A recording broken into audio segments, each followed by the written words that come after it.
Hi guys, it's me again, Kathy, your Ilocana, Ilongga, Bisaya gal. Welcome back to my channel, and for tonight's video, let's go to the strip, so stay tuned.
Nandito kami sa Paris. Ayan, dito kami nag-park kasi napakaraming tao ngayon at saka puno po talaga yung parking lots dito. Kahit na yung paid parking talagang puno. So, eto nahanap namin. Magbabayad ka pa rin but may space pa. Kaya dito kami napunta. So, let's check out this place. I've never been here, actually. Ilang taon na ako dito, pero hindi pa ako talaga nakapagpasyal sa strip, so we'll see.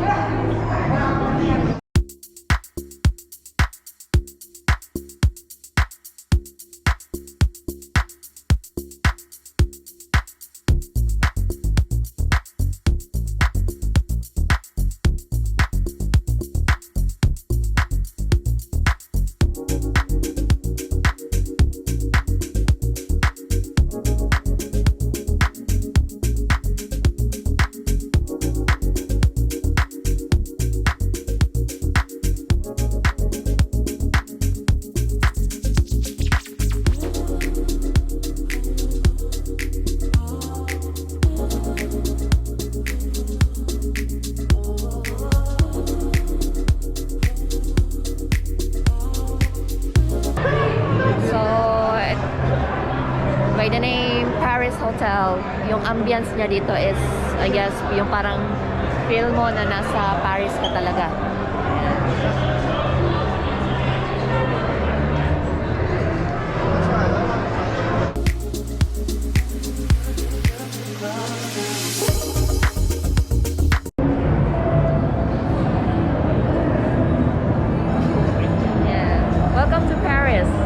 Ganon, pares hotel lang.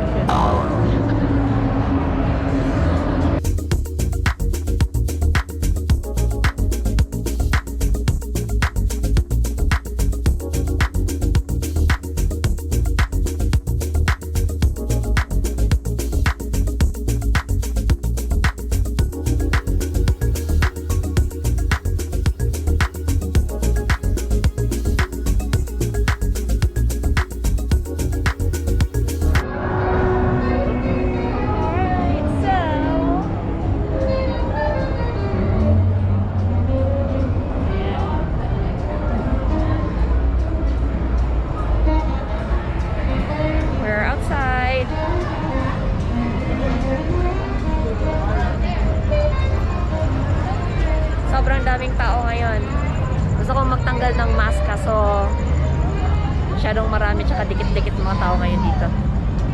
Kaya for safety purposes, huwag na lang muna. Ayan.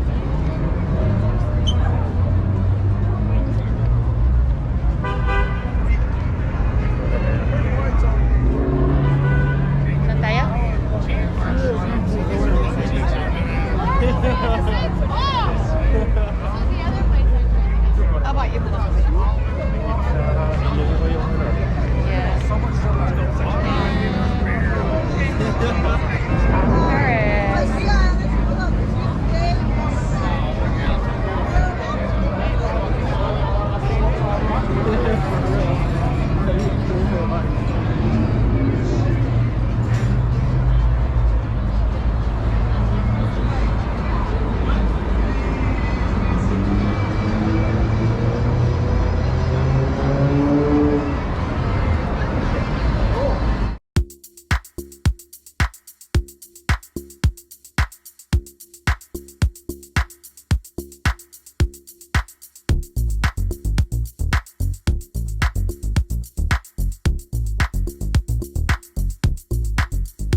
Daming tao.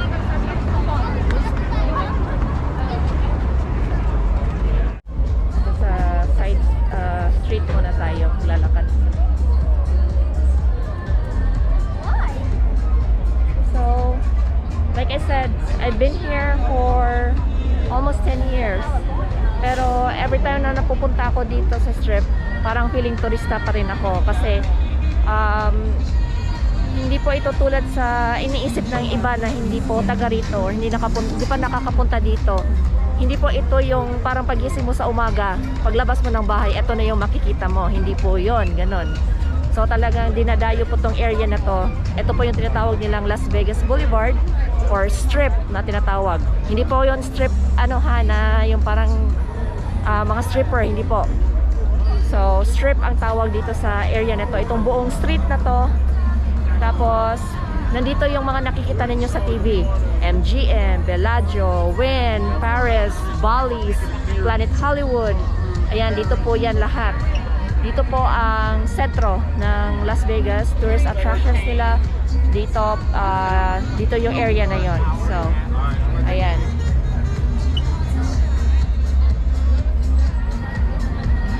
Nung kasagsagan ng COVID last year, hindi ganito. Talagang parang ghost town to dito. May mga makikita ka pa dito na mga wild ducks na dumadaan sa gitna ng kalsada. Ganun po ka-quiet itong area na to last year. Ngayon lang nagpipick up ulit, at saka may certain percentage na ngayon na nag-open yung mga hotels and yung mga restaurants, yung mga lugar dito. Kaya ngayon parang back to business na, regular business na yung Las Vegas. Although may mga restriction pa rin ng konti, open naman na sila. So yan.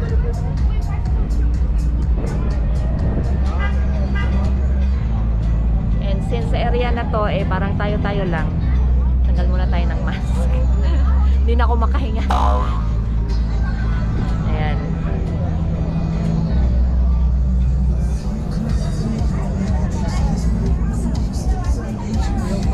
Hintayin na lang po natin yung show dito, yung water fountain show. Ayan.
makikita dito na klase-klase ng tao. Tsaka klase-klase na entertainers. Mga picture-picture. Napakasa buhay na buhay si Elvis Presley dito. Dami mo makikita ng Elvis Presley dito. Then yung mga ano man tawag ng mga yon, yung may mga feather na gano'n, yung para mga flamingo girls. Yan, napakarami din dito. Picture-picture. Yan, dito tayo sa tapat ng Planet Hollywood.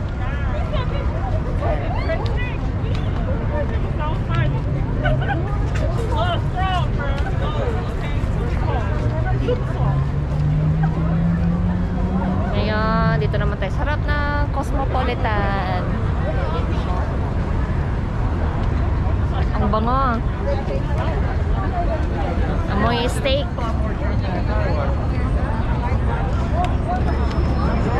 So,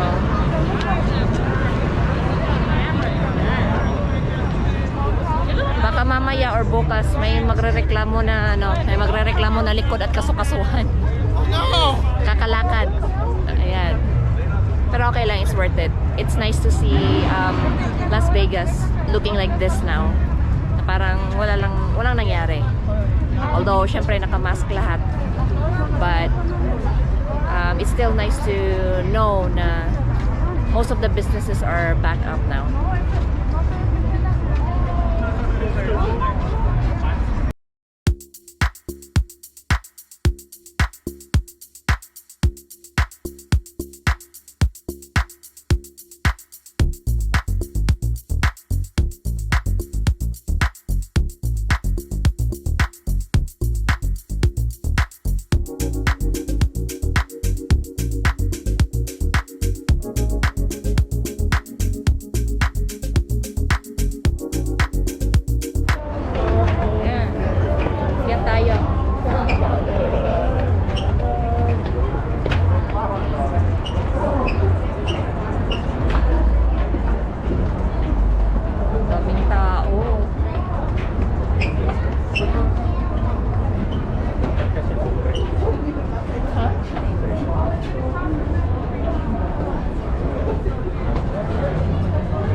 Ayan ang Planet Hollywood.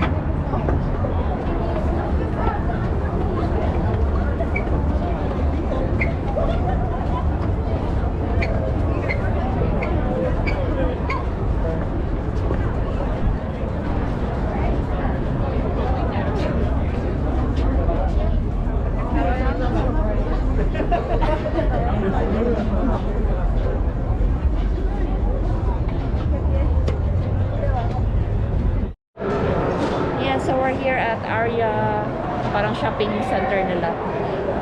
Yan. So meron silang Prada, meron silang YSL. In short, in short po, ito ang shopping center na hindi tayo nababagay. Ayan, Balenciaga. Nandun yung Louis Vuitton, Gucci, Tiffany & Co, Fendi, Dior, you name it, they have it. Basta pang social, they have it. Pag hindi pang social, they don't have it.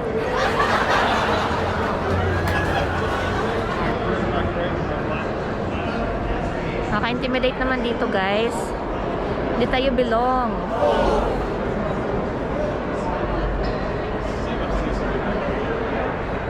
Yan.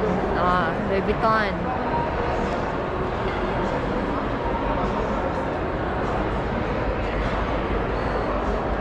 It's a very expensive item, pero hindi ako fan ng Louis Vuitton. Mas ano ko pa, bet ko pa ang Chanel.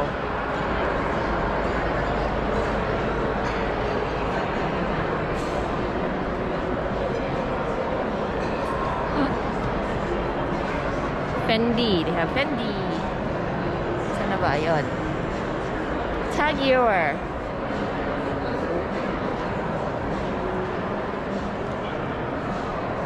Andyan ang dream na relo ni senyor.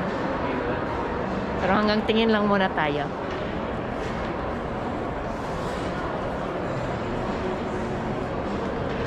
Oh my gosh, my dream. My dream store. Nandito. Pero hanggang iyak na lang ako, guys. Hindi natin afford. Hindi pa natin afford.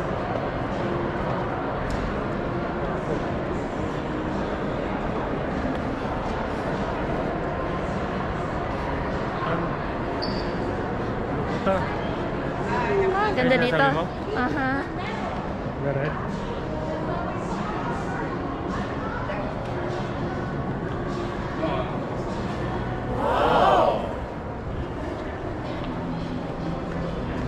Sa pato.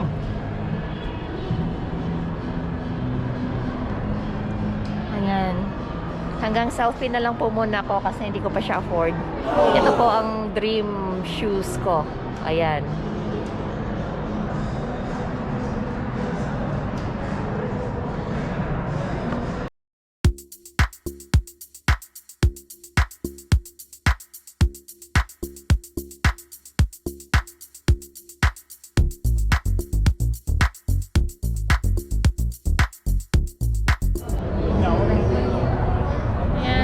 Walking and walking and walking.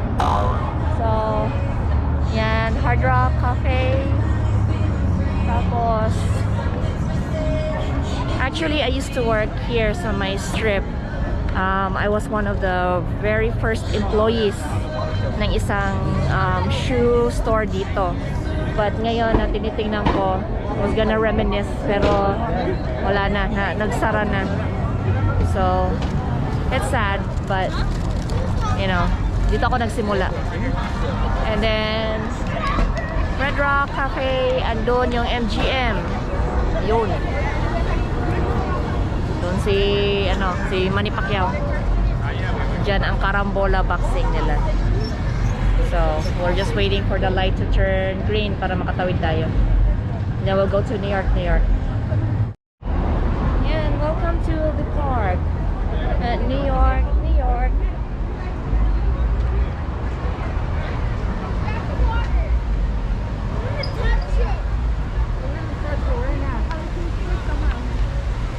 Ayan. Ayan tayo dito.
po. So, from Paris, nandito naman na tayo sa New York City. Charot. Hindi, New York Hotel.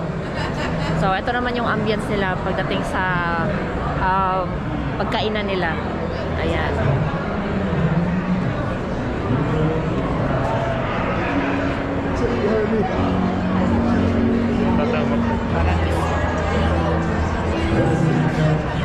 Para siyang eskinita style. Ayan. Hanap tayo ng mami pansit luglog dito.